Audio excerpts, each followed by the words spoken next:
വിചാരിച്ചു. പക്ഷേ കർത്താവ് ഇത്രയും പേരെ കൂട്ടി ഒരുക്കിയത് ഞാൻ ദൈവത്തെ സ്തുതിക്കുന്നു. പലരും നനഞ്ഞിട്ടൊക്കെയാണ് വന്നത്. വളരെ ദൂരത്തിൽ നിന്ന് കർത്താവിൻ്റെ ശബ്ദം കേൾക്കാൻ വന്നവർ ഇതിൻ്റെ അകത്തുണ്ട്. ഹല്ലേലൂയ. നിങ്ങളെ എല്ലാവരെയും നിറയ്ക്കുവാൻ കഴിയുന്ന ഒരു ദൈവത്തിൻ്റെ സാന്നിധ്യം ഇവിടെ വന്നിട്ടുണ്ട്. ഹല്ലേലൂയ. ഏത് വിഷയത്തിൻ്റെ നടുവിലാണോ നിങ്ങൾ ഭാരത്തോടെ ആയിരിക്കുന്നത്, മനുഷ്യനൊന്നും ചെയ്യാൻ കഴിയില്ല, പക്ഷേ സർവശക്തനായ ദൈവത്തിന് സകലം ചെയ്യാൻ കഴിയും. നമുക്ക് അല്പസമയം ചിന്തയ്ക്കായിട്ടിരിക്കുന്ന വേദഭാഗം ലൂക്കോസിൻ്റെ സുവിശേഷം 8-ാം അധ്യായം 45-ാം വാക്യം. ലൂക്കോസിന്റെ സുവിശേഷം 8:45. ആർക്കെങ്കിലും വായിക്കാമോ?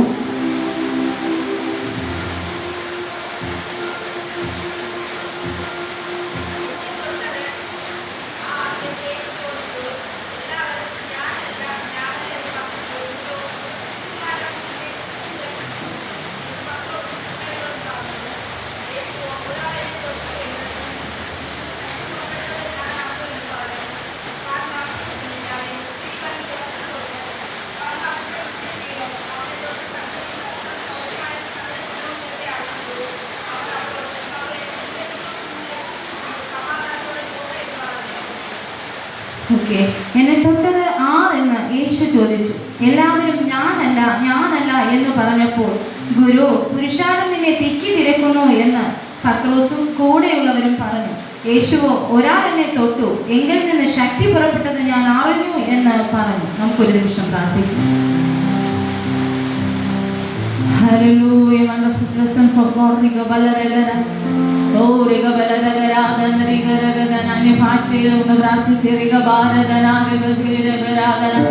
നമ്മളായിരിക്കുന്ന മണ്ഡലം സ്വർഗീയ സാന്നിധ്യം കൊണ്ട് മൂടപ്പെടട്ടെ.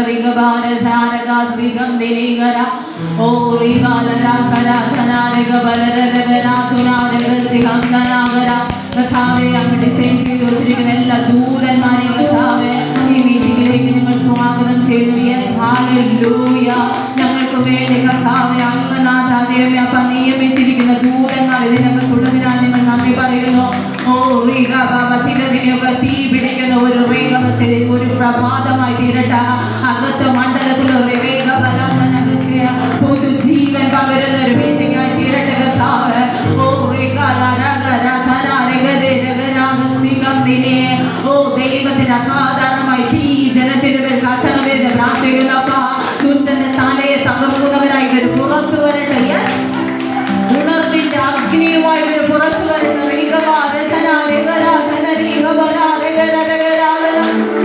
ദാസനല്ല നമ്മളപ്പ. ഹല്ലേലൂയ. ഇനി അന്യനല്ലപ്പ, ശത്രുവല്ല. ഹല്ലേലൂയ. ദൈവപുത്രനാണ്, ദൈവപുത്രനാണ്. ഹല്ലേലൂയ. ഓ റേഗ ബലരഗരാ ധരരീഗ ബസികംഗരാഗര. ഓ ഹല്ലേലൂയ, ഹല്ലേലൂയ, ഹല്ലേലൂയ. ദൈവമേ, അങ്ങയുടെ വലിയ മഹത്വത്തിനായി ഞങ്ങളുടെ തേജസ്സിനായി നന്ദി.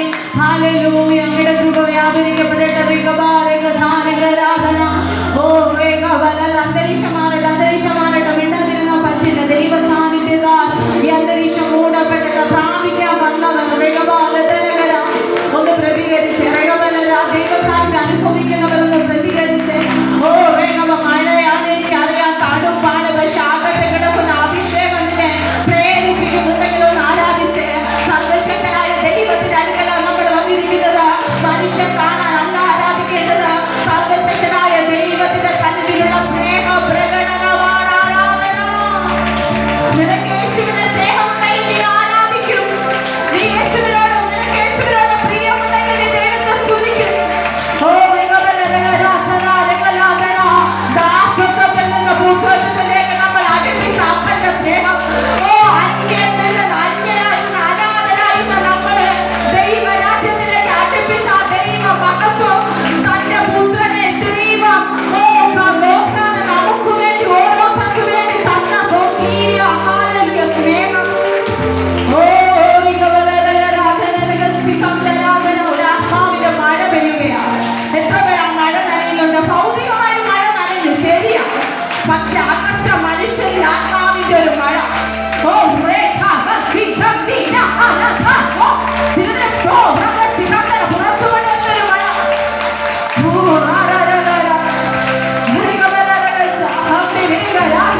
സംസാരിപ്പാൻ സഹായിക്കണം.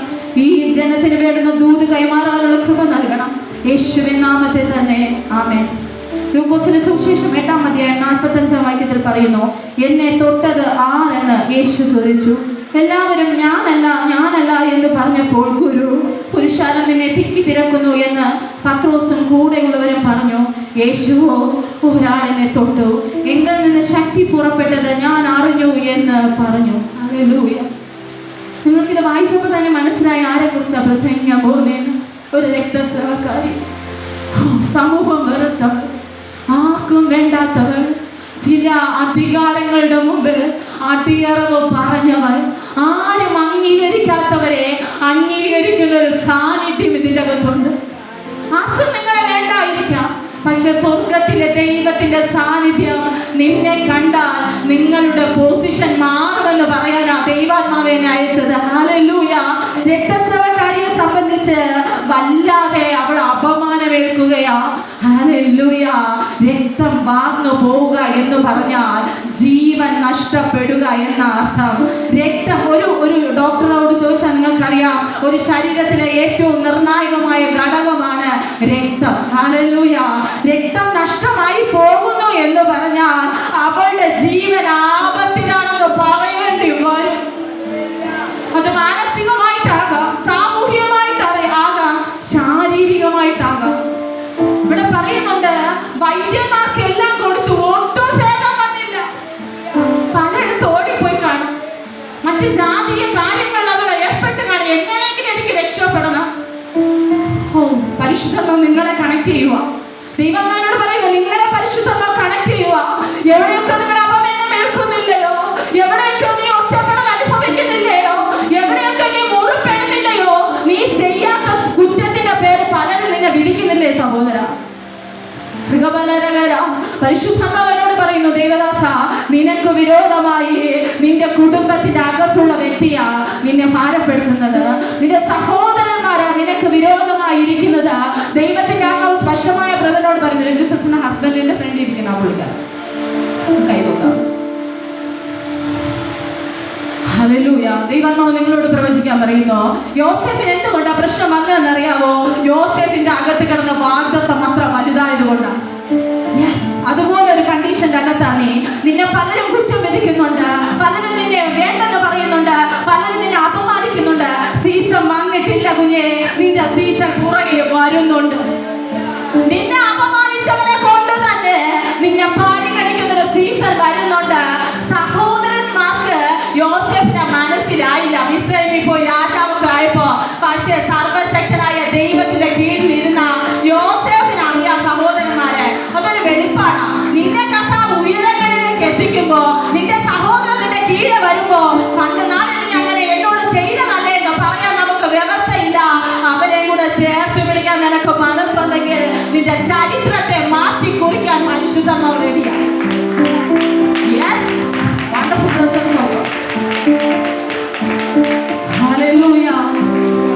നിന്ദകൾ അനുഭവിക്കുന്ന വ്യക്തികളാണോ നിങ്ങൾ? വേദന അനുഭവിക്കുന്നുണ്ടോ? സർവശക്തനായ ദൈവത്തിന്റെ ഒരു പ്രതിജ്ഞ ഞാൻ അപ്പനോട് ചോദിച്ചിട്ടുണ്ട്, അപ്പ, യോസേഫിന് പദവി കൊടുക്കാന്ന് പറഞ്ഞത് അപ്പനല്ലേ? സ്വപ്നം കൊടുത്തത് അപ്പനല്ലേ? എന്തിനിങ്ങനെ കഷ്ടപ്പെടുത്തി? എന്നോട് യേശു കർത്താവ് പറഞ്ഞ ഒരു കാര്യമേ ഉള്ളൂ. അവൻ വേഗത്തിൽ ആ സീറ്റിൽ ഇരുന്നാലുണ്ടല്ലോ, അവൻ പൊട്ട കിണറിന്റെ അനുഭവം അവന് മനസ്സിലാകത്തില്ല, കാരാഗ്രഹത്തിന്റെ അനുഭവം അവന് മനസ്സിലാകത്തില്ല, പോത്തിഫറിന്റെ ഭവനത്തിൽ ഉണ്ടായ ദുരനുഭവം അവന് മനസ്സിലാകത്തില്ല. ഹല്ലേലൂയ. പൊട്ട കിണറ്റിൽ കിടക്കുന്ന ചിലരെ കൈപിടിച്ച് ഉയർത്തണമെങ്കിൽ നീ പൊട്ട കുടിയിലൂടെ പോണമെന്ന്. നിന്റെ പിടിയിലേക്ക് നീ ഇതുവരെ എത്തിയിട്ടില്ല. നിന്നെ പല പൊട്ടക്കുടിയിലകത്ത് അകപ്പെടുമ്പോ വാഗ്ദത്തങ്ങൾ പലതും ഉണ്ടല്ലോ. ഇത് എന്താ, എങ്ങനെ എന്ന് നീ ഭാരപ്പെടുന്നുണ്ട്. കുഞ്ഞേ, ദൈവത്തിന്റെ വാഗ്ദത്തം നിന്റെ അകത്ത് ഉള്ളത് കൊണ്ടാ ഈ കഷ്ടത.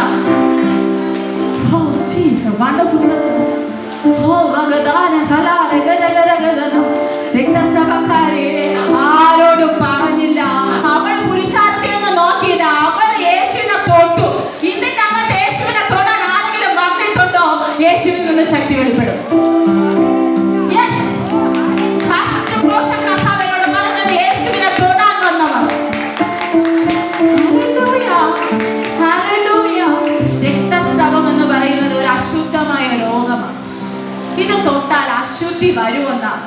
പല ജാതികളും പഠിപ്പിക്കുന്നത്. പക്ഷെ ഞാനൊരു കാര്യം പറയട്ടെ, രക്തസ്രവക്കാരി യേശുവിന്റെ വസ്ത്രത്തിന്റെ പൊങ്ങലി കയറി പിടിച്ചപ്പോ അവൻ അശുദ്ധനായില്ല.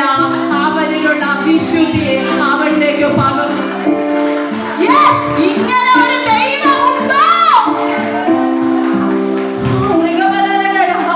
ഇത്രത്തോളം സ്നേഹിക്കുന്ന ഒരു ദൈവം, ഇത്രത്തോളം കരുതുന്ന ഒരു ദൈവം. നീ ആയിരിക്കുന്ന സാഹചര്യത്തിന്റെ അകത്ത് പരിശുദ്ധാത്മാവിനെ നീ ഏൽപ്പിച്ചുകൊണ്ട് നീ മനുഷ്യനെ നോക്കരുത്. ഇന്ന് നിന്നെ പ്രൊമോട്ട് ചെയ്യുന്ന മനുഷ്യൻ നാളെ നിനക്കെതിരായി സംസാരിക്കും. പരിശുദ്ധാത്മാവിന്റെ കൂടെ നടക്കാൻ തയ്യാറുള്ള ഒരു ജനറേഷൻ ഇതിന്റെ അകത്ത് എഴുതപ്പെട്ട് ഞാൻ പ്രാർത്ഥിക്കുന്നു. അപ്പൻ എന്തോ പറയുന്നോ അതുപോലെ ഓടണം.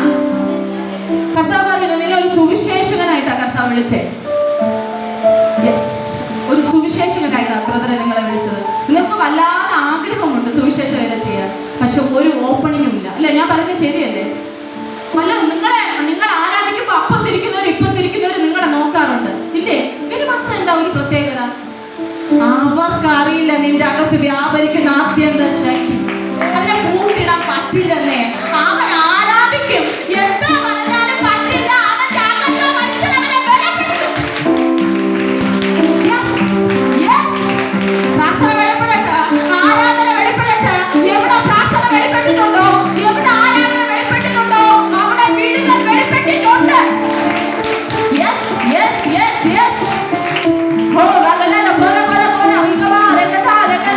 ദൈവസാന്നിധ്യം അനുഭവിക്കുന്നത് അതേ തീയാ.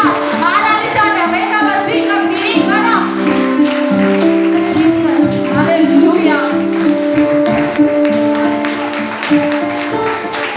ചിലരൊക്കെ ആരാധിക്കാതിരിക്കുന്നത് എന്തെന്നറിയാം? അവർക്ക് ആരാധിക്കാൻ തോന്നത്തില്ല. അവിടെ ഹൃദയത്തിന്റെ അകത്ത് പിശാച് ഭാരം കൊണ്ടുവച്ചിരിക്കും. ആരാധിക്കണമെന്നൊക്കെ തോന്നും, പക്ഷെ ആരാധിക്കാൻ തോന്നത്തില്ല. ദൈവവൈദ്യരെ പരിശുദ്ധാത്മാവ് ഞാൻ നിന്നോട് പ്രവചിക്കട്ടെ, നിന്നെ ഭാരപ്പെടുന്ന ആ വിഷയത്തിന്റെ അകത്ത് ആ ഭാരത്തെ നീ പരിശുദ്ധാത്മാവിന്റെ കയ്യിൽ ഏൽപ്പിച്ചാൽ ഈ ഓൺലൈനിൽ കൂടെ കേൾക്കുന്ന ദൈവജനത്തിന്റെ മേൽ ആ തീ കത്തുമെന്നുള്ളത് ഉറപ്പാണ്. ആ ഭാരം വെച്ചോണ്ട് നിനക്ക് ആരാധിക്കാൻ പറ്റുന്നില്ല കുഞ്ഞേ. ആ ഭാരം കളഞ്ഞ് അപ്പന്റെ മുഖത്തേക്ക് നീ ഒന്ന് നോക്കാൻ തയ്യാറായാൽ സ്വർഗം നിന്റെ മേൽ ചലിക്കും. വിശ്വസിക്കാൻ തയ്യാറാണോ? ഇന്ന് ഞാൻ പ്രാപിച്ചോണ്ടേ പോവും. ഇന്ന് എന്റെ മേൽ ദൈവസാന്നിധ്യം ഇവിടെ അപ്പന് മനസ്സാണെങ്കിൽ ഞാൻ നനഞ്ഞോണ്ടാ വന്നേ, ഞാൻ റിസ്ക് എടുത്താ വന്നത്. ആ തീ എന്റെ മേലൊന്ന് കത്തണം, അത് കത്തി പടരണം. അത് ഇന്ത്യയുടെ ഉണർവായി മാറണം, ലോക രാജ്യങ്ങളുടെ ഉണർവായി അത് കത്തി പടരണം. ചില യുവക്കാർ എഴുന്നേൽക്കുന്നുണ്ട് ദൈവരാജ്യത്തിന് വേണ്ടി. ഇതിന്റെ അകത്ത് വന്നിട്ടുള്ള ഓരോ ദൈവമക്കളും ദൈവരാജ്യത്തിന്റെ അകത്ത് നിൽക്കാനുള്ളവരാ. ഞാൻ എന്റെ പ്രാർത്ഥനാപുരിയും പ്രാർത്ഥിച്ചു, കർത്താവേ മഴയൊക്കെ ആണല്ലോ, ആരും വരാൻ ചാൻസ് വല്ല കുറവാ. ഞാൻ അപ്പനോട് പ്രാർത്ഥിച്ച ഒരു കാര്യമുള്ളൂ, അപ്പൻ ആരെങ്കിലും സെലക്ട് ചെയ്തിട്ടുണ്ടെങ്കിൽ ഇതിനകത്ത് വരുത്തണം. അവൻ ഇരിക്കാൻ അവിടെ മനസ്സ് കൊടുക്കരുത്, വീട്ടിൽ ഇരിക്കാൻ മനസ്സ് കൊടുക്കരുത്. നനഞ്ഞിട്ടായാലും വന്നാ മതി. കോട്ടിട്ടോണ്ട് കർത്താവ് നിന്റെ മാലിക്ക നിന്റെ ജീവിതത്തിൽ നീ അനുഭവിക്കും. പരിശുദ്ധന്മാരോട് പറയുന്നു, ചില വിദേശ രാജ്യങ്ങളിലേക്ക് കർത്താവ് നിന്നെ കൊണ്ടുപോകും. ഈ കോട്ടയുടെ ശുശ്രൂഷിക്കുന്ന ആത്മാവിനെ കാണിക്കുന്നു. നിനക്ക് ഇപ്പോൾ ഒരു അവസ്ഥയില്ല. നിന്റെ അവസ്ഥ നോക്കിയാൽ മുമ്പിൽ ചെങ്കടൽ, പുറകിൽ ഫറവോന്റെ സൈന്യം. ആരും കൂട്ടുപിടിക്കായി വേണ്ട ബ്രദറെ. ആൽഫ്രഡ് ബ്രദറെ, നിങ്ങളുടെ കൂടെ ഹോളി സ്പിരിറ്റ് ഉണ്ട്. നിന്റെ അമ്മയുടെ ഉദരത്തിന്റെ അകത്ത് കണ്ടത് പരിശുദ്ധാത്മാവാ. മനുഷ്യനല്ല നിന്നെ വളർത്തിയത്. അത് നീ ഒന്നോർക്കണം. ശുശ്രൂഷകന്റെ പിറകെ അല്ല നീ ഓടേണ്ടത്, പരിശുദ്ധാത്മാവിന്റെ പിറകെ നീ ഓട്. പരിശുദ്ധാത്മാവിന്റെ ലിഫ്റ്റ്. ഞാനൊരു കാര്യം പറയട്ടെ, നിങ്ങൾ ഏത് വിഷയത്തിന്റെ നടുവിൽ കരഞ്ഞോ അതേ വിഷയം കൊണ്ട് കണ്ണ് നിറയ്ക്കുന്ന രീതിയിൽ കർത്താവ് സീസൺ തിരിക്കും. നിങ്ങൾ ഏത് വിഷയത്തിലാണ് കരയുന്നത് നിങ്ങൾക്കും അറിയാം, എനിക്കും അറിയാം. അതേ വിഷയത്തിന്റെ അകത്ത്, ആ വിഷയത്തിന്റെ അകത്ത് സമൃദ്ധി നിറയുന്ന ദൈവം നിന്റെ കണ്ണ് നിറയിക്കാൻ പോവുക. സമൃദ്ധി തന്നു. വൃതാവല്ല ഇത്രയും റിസ്ക് എടുത്ത് ഇത്രയും ദൂരത്തിൽ നിന്ന് നിങ്ങൾ ഇവിടെ വന്നത്. ചിലത് നിന്റെ മേൽ ഇമ്പാക്ട് ചെയ്യുന്നുണ്ട് കർത്താവ്. രക്തസ്രവക്കാരി ഒറ്റപ്പെടൽ അനുഭവിക്കുന്നവളാ, വേദന അനുഭവിക്കുന്നവളാ, ഭാരം അനുഭവിക്കുന്നവളാ, ദാരിദ്ര്യം അനുഭവിക്കുന്നവളാ. ആരും സപ്പോർട്ട് യെസ്, ആര് സപ്പോർട്ട് ചെയ്യാത്തവരെ കർത്താവിന് വേണമെന്നേ. യെസ്, മനുഷ്യൻ മുഖം നോക്കി മാർക്കിടുമ്പോ സ്വർഗത്തിലെ ദൈവം ഹൃദയം നോക്കി മാർക്കിടും. യെസ്, യെസ്, നിങ്ങളുടെ മുഖം നോക്കി മനുഷ്യൻ നിന്നെ മാർക്കിടുമ്പോ, നിന്റെ സാമ്പത്തിക സ്റ്റെബിലിറ്റി നോക്കി നിന്നെ മാറ്റി നിർത്തുമ്പോ, ലളിതാക്കി നിന്റെ അകത്തുള്ള ഹൃദയത്തിനകത്ത് കത്തുന്ന ആ തീയെ സർവശക്തൻ വർദ്ധിപ്പിക്കും. ഹല്ലേലൂയ. പരിശുദ്ധാത്മാവ് വന്നവനെ അറിയാൻ പറ്റും, അവന്റെ മേൽ സമൃദ്ധി വെളിപ്പെടും. എവിടെയെങ്കിലും സമൃദ്ധി വെളിപ്പെടുന്നില്ല എങ്കിൽ നമ്മൾ ഉപവസിച്ച് പ്രാർത്ഥിക്കുക. ആ കെട്ട് പൊട്ടണം. പൊട്ടുമ്പോ തീ വെളിപ്പെടും, സമൃദ്ധി വെളിപ്പെടും. ഞാൻ എൻ്റെ അനുഭവം പറഞ്ഞു. ശുശ്രൂഷയ്ക്ക് നീണ്ട നാളുകൾ പ്രാർത്ഥിക്കുമായിരുന്നു. എൻ്റെ ഭവനത്തിൻ്റെ അകത്തിരുന്ന് വേറെ ആരുമില്ല, ഞാൻ ഒറ്റയ്ക്കിരുന്ന് പ്രാർത്ഥിക്കുന്ന പ്രാർത്ഥന കർത്താവ് കേട്ടു. ഇന്ന് എനിക്ക് ശുശ്രൂഷയുടെ വാതിലുകൾ പരിശുദ്ധമാവ് തുറന്നു. അടുത്ത ആഴ്ച ഞാൻ ബാംഗ്ലൂരിൽ ശുശ്രൂഷിക്കാൻ പോവുകയാണ്. നിങ്ങൾ ഓർത്ത് പ്രാർത്ഥിക്കുക. നിങ്ങൾ എങ്ങനെ, നിങ്ങളുടെ ഹൃദയം എന്താ സമർപ്പണം, അതിൻ്റെ അകത്ത് പ്രവർത്തിക്കുന്ന ഒരു ദൈവമുണ്ട്. ഞാൻ അറിഞ്ഞ സത്യമാണ് വിളിച്ചു പറയുന്നത്. ഇതിൻ്റെ അകത്ത് ശുശ്രൂഷയ്ക്ക് കോളിങ്ങുള്ളവരുണ്ട്. അതുകൊണ്ടാണ് ഞാൻ എൻ്റെ അനുഭവം പറയുന്നത്. ഞാൻ പ്രാർത്ഥിച്ചു പ്രാപിച്ചതാ. നിങ്ങൾക്കും നിന്റെ പ്രാർത്ഥനാ മുറിയെ പ്രാപിക്കാൻ പറ്റും. ഒറ്റയ്ക്കിരിക്കുമ്പോൾ അനുഭവിക്കുന്ന ദൈവ സാന്നിധ്യം കൂട്ടത്തിലിരിക്കുമ്പോൾ അനുഭവിക്കാൻ പറ്റില്ല. നീ വിഷമിക്കുമ്പോൾ അനുഭവിക്കുന്ന ദൈവ സാന്നിധ്യം ഉണ്ടല്ലോ, അത് കൂട്ടത്തിലിരിക്കുമ്പോ കിട്ടില്ലെന്ന്. അപ്പം നിന്നെ കെട്ടിപ്പിടിക്കാൻ നിനക്ക് അറിയാൻ പറ്റില്ല. ഒരു സാഹചര്യം രക്തസ്രവകാരിയെ കെട്ടിപ്പിടിക്കാൻ ആരുമില്ല, ആർക്കും അവളെ വേണ്ട. രജിസ്റ്ററിന്റെ പുറകിൽ ആ പച്ച കാട്ടാക്കട ആന്റിയോട് ഒന്ന് കൈപറ്റില്ല. ആന്റി യെസ്, ദൈവത്തിന്റെ ആത്മാവ് പ്രവചിക്കാൻ പറയുന്നു, നിന്നെ ആർക്കും വേണ്ട, കുടുംബത്തിന്റെ അകത്ത് ആർക്കും വേണ്ട. നീ മറ്റുള്ളവർക്ക് ശല്യമെന്ന് അവര് പറയുന്നേ. നിന്റെ മുഖത്ത് നോക്കി അവര് പലവട്ടം വിളിച്ചു പറഞ്ഞ് നീ വീട്ടിൽ നിന്ന് ഇറങ്ങിപ്പോ. ജീസസ്, ദൈവത്തിന്റെ ആത്മാവ് എന്നോട് പ്രവചിക്കാൻ പറയുന്നു, നിന്നെ ആ വീട്ടിന്റെ അകത്ത് നട്ടത് സർവശക്തനായ ദൈവമാണെങ്കിൽ ഒരു ലോകശക്തിക്കോ ഒരു മാനുഷികമായ ശബ്ദത്തിനോ ആ വീട്ടിൽ നിന്ന് നിന്നെ അടിച്ചിറക്കാൻ പറ്റില്ല. യെസ്, നീ അതേ ഭാരത്തിനകത്താണ് ഇതിന്റെ അകത്ത് വന്നത്. എനിക്കൊരു ഭവനം ഇല്ലല്ലോ, പച്ച വീട്ടിലാണെങ്കിൽ കിടക്കാൻ പറ്റുന്നില്ല. നെഞ്ചിൽ വല്ലാതെ ഭാരത്തോടെയാണ് നീ വന്നത്. പരിശുദ്ധന്മാരോട് പ്രവചിക്കാൻ പറയുന്നു, നിന്റെ ഹൃദയത്തെ സൗഖ്യമാക്കുന്ന ദൈവം ഇതിന്റെ അകത്ത് വന്നിട്ടുണ്ട്. തലമുറ പറയുന്ന വാക്ക് കേട്ട് വാടി പോകാനാണോ സഹോദരി നിന്നെ കർത്താവ് വിളിച്ചത്? വളർത്തി വലുതാക്കി ഒരു പൊസിഷൻ എത്തിയപ്പോ തലമുറകൾ തനിക്ക് നേരെ കൊത്താൻ തുടങ്ങുമ്പോ ഭാരപ്പെടാനുള്ള അല്ല മാതാവേ നിന്റെ ജീവിതം. നിന്നെ കരുതുന്ന ഒരു ദൈവമുണ്ട്.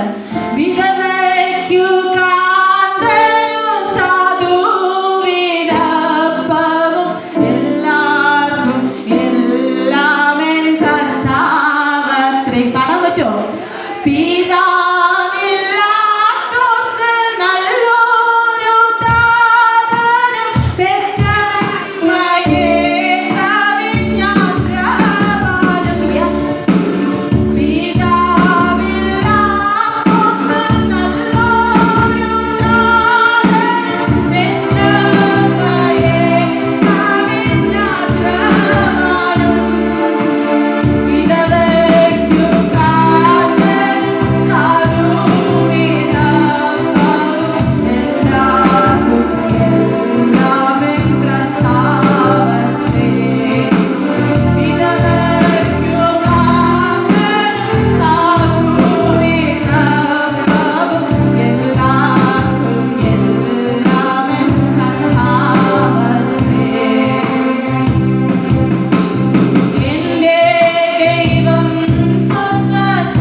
പ്രതീക്ഷയും നഷ്ടമായി.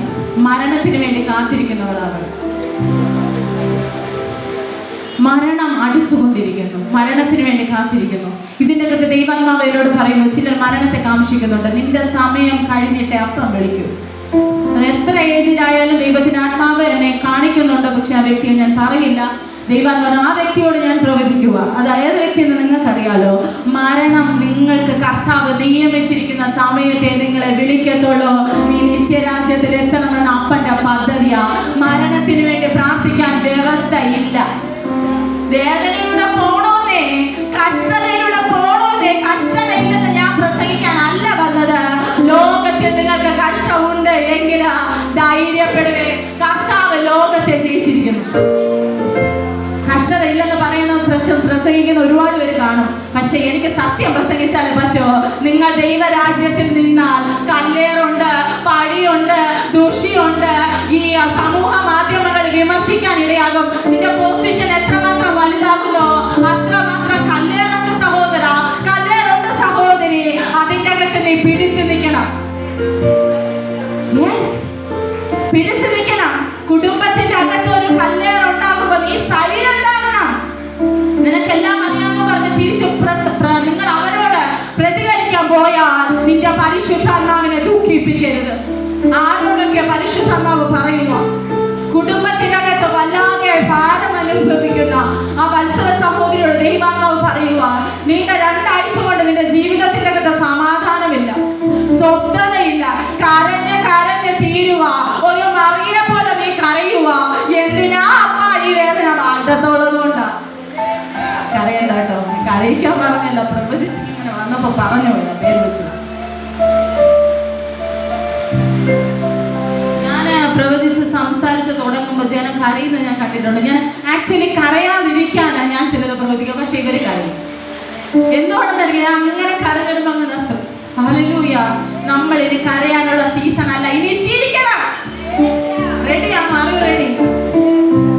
ദൈവത്തിന്റെ മക്കൾക്ക് കണ്ണീര് കരയണം. ദൈവത്തിന്റെ സന്നിധിയിൽ മറ്റുള്ള മുമ്പിൽ ചിരിക്കണം. മനസ്സിലായോ? ദൈവത്തിന്റെ സന്നിധിയിൽ നീ വാവിട്ട് കരയണം, നിലവിളിക്കണം, മറ്റുള്ള മുമ്പിൽ ചിരിക്കണം. നിന്റെ മുഖത്തെ വാടിക്കാനാ ശത്രുവിന്റെ സകല തന്ത്രങ്ങളും. ലീലാകുമാരിയുടെ ദൈവത്തിന്റെ അമ്മ പറയുന്നു, തലമുറയുമായി സംബന്ധിച്ച് തലമുറ നിനക്ക് വിരോധമായി സംസാരിക്കുന്നത് അവരുടെ ഹിതം അല്ല. പലയിടത്ത് നിനക്ക് പ്രതികരിക്കാൻ അറിയാമെങ്കിൽ നീ മിണ്ടാതിരുന്നു. നിന്റെ പ്രാർത്ഥനാ മുറിയില് പൊട്ടിക്കരഞ്ഞ മണ്ഡലം നിനക്കുണ്ടായിരുന്നു.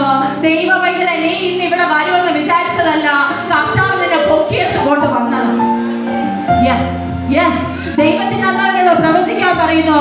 നീണ്ട നാളുകൾ കൊണ്ട് പരിശുദ്ധാത്മാവ് നിങ്ങളെ വെയിറ്റ് ചെയ്യുക.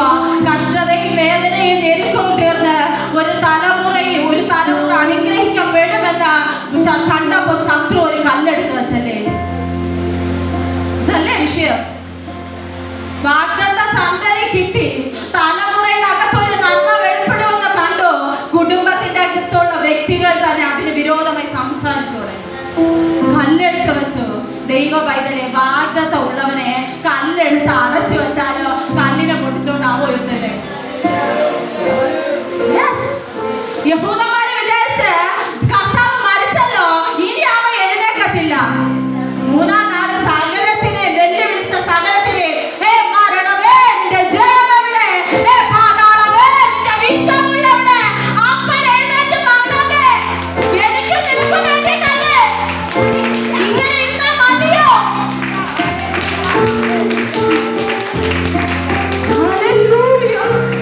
അപ്പൊ നിങ്ങൾ ഓരോരുത്തരെയും വ്യക്തിപരമായി സ്നേഹിക്കുകയാണ്. നിന്റെ അമ്മ നിന്നെ കരുതിയതിനേക്കാൾ, നിന്റെ അപ്പൻ നിന്നെ കരുതിയേക്കാൾ ഈ ആന്റിയുടെ ഇപ്പത്തിരിക്കുന്ന ആ ആന്റിയോട് ദൈവത്തിനോ പറയുന്നു. അമ്മ കരുതിയതിനേക്കാൾ ആരുമില്ല. ഇപ്പൊ ആരുമില്ലാതെ ഒരു കർത്താവിനെ കാണുക ഒരു മരുഭൂമിയിൽ ഒറ്റയ്ക്ക് നിൽക്കുക. ഒരു കുഞ്ഞുണ്ട് കൂടെ. മരുഭൂമിയിൽ അവന്റെ മരണം എനിക്ക് കാണണ്ട. കർത്താവ് പറയുക, മരുഭൂമിയുടെ അകത്ത് ഉറവ തുറക്കാൻ പോകും. കടഭാരം ജീവിതത്തിന്റെ അകത്ത് നിന്റെ തലയ്ക്ക് മുകളിൽ കയറി കഴിഞ്ഞു. മരണം മാത്രമേ നിന്റെ മുമ്പിലുള്ളൂ. പലവട്ടം മരിക്കാൻ ചിന്തിച്ചല്ലേ? വിടാത്ത എന്തുകൊണ്ടെന്നറിയാമോ? സമയമായിട്ടില്ല. എങ്കിൽ നിത്യ ദൈവരാ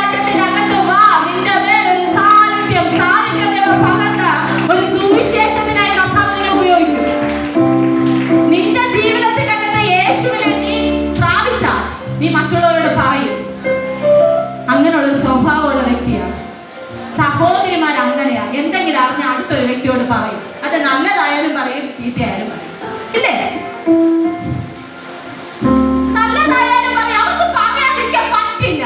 അങ്ങനെ ഒരു തലത്തിലാ സഹോദരിമാരെ കർത്താവ് സൃഷ്ടിച്ചത്. യേശു കർത്താവ് ഉയർത്തെഴുന്നേറ്റു എന്ന് ആദ്യം പറഞ്ഞത് മറിയയാ, സഹോദരിയാ, ശലോമയാ, സഹോദരിയാ. ബാക്കി പേടിച്ചുപോയി. യേശു കർത്താവ് ജീവിച്ചുണ്ടോ? അയ്യോ, നമ്മളോട് പറഞ്ഞതെല്ലാം നടന്നു കേട്ടോ. സഹോദരിമാർക്ക് പറയാതിരിക്കാൻ പറ്റില്ല. പല സ്ത്രീകളുടെയും ഒരു വിഷയം എന്ന് വെച്ചാൽ ഭർത്താക്കന്മാർ വീട്ടിൽ വന്ന ഒന്നും മിണ്ടുന്നില്ല. അവര് പുറത്തു പോയി കൂട്ടുകാരോട് സംസാരിച്ചിട്ട് വീട്ടിൽ വന്ന് മിണ്ടുന്നില്ല. ഒരു ഭാഗമുണ്ട്, അവര് മിണ്ടി തുടങ്ങിയാൽ നിങ്ങൾ പ്രശ്നം ഉണ്ടാക്കുമെന്ന് അവർ വിചാരിക്കുന്നത്, അതുകൊണ്ട് മിണ്ടുന്നില്ല. രണ്ടാമത്തെ ഒരു കാര്യമുണ്ട്, അവരെ എങ്ങനെയെങ്കിലും ഒരു സമാധാനം ഉണ്ടാക്കാൻ ആഗ്രഹിക്കുന്നതുകൊണ്ട് അവർ മിണ്ടുന്നില്ല. നീ സ്നേഹിക്കുന്ന ഒരു ഭാര്യയാണെങ്കിൽ ഭർത്താവ് നിന്നോട് മിണ്ടിയിരിക്കും. പിന്നെ വേറൊരു കാര്യം എനിക്ക് നിന്നോട് പറയാൻ വേറൊന്നുമില്ല, അവർ ആഹാരം കഴിച്ച് ഒരു ഉരുള വയ്ക്കുമ്പോൾ അരിയില്ല, അടുത്ത ഒരു ഉരുള വയ്ക്കുമ്പോൾ വെളുത്തുള്ളിയില്ല, അടുത്തൊരു ഉരുള വയ്ക്കുമ്പോൾ കടുകില്ല എന്ന് പറയുന്ന ഒരു കുടുംബത്തിനകത്ത് ഭർത്താക്കന്മാരെ എങ്ങനെ മിണ്ടും? വിഷയമാണ്. ഞാൻ കൗൺസിലിംഗ് ചെയ്യുന്നുണ്ട്. ഞാൻ പറയുന്നത് അവരുടെ വിഷമോ ഇതൊക്കെ. അവര് സമാധാനത്തോടെ ആഹാരം കഴിച്ചോട്ടെ. ആഹാരം കഴിച്ചിട്ട് റെസ്റ്റ് ചെയ്യുന്ന ഒരു സമയമുണ്ട്, നിനക്ക് വേണ്ടി കർത്താവ് ഒരുക്കിയിരിക്കുന്ന സമയം. ആ സമയം ചെന്ന് ലിസ്റ്റ് കൊടുക്കുക. അപ്പോൾ ലിസ്റ്റ് കൊടുത്താൽ ആ ഹൃദയം ഭാരം കൊണ്ട് നിറയും. പൊതുവെ പുരുഷന്മാരുടെ സ്വഭാവം സ്ത്രീകളെക്കാളും ഉത്തരവാദിത്തമുള്ളവരവര്. അവർ സൈലന്റ് ആകുന്നതിന്റെ കാരണം ഞാൻ പഠിച്ചുകൊണ്ടിരിക്കുക. ഇപ്പൊ അവരെന്തിനാ സൈലന്റ് ആകുന്നതെന്ന് അറിയാമോ? ഉത്തരവാദിത്തം അവർക്ക് കൂടുതലാണ്. നിങ്ങളെക്കാളും കാര്യപ്രാപ്തി അവർക്കുണ്ട്.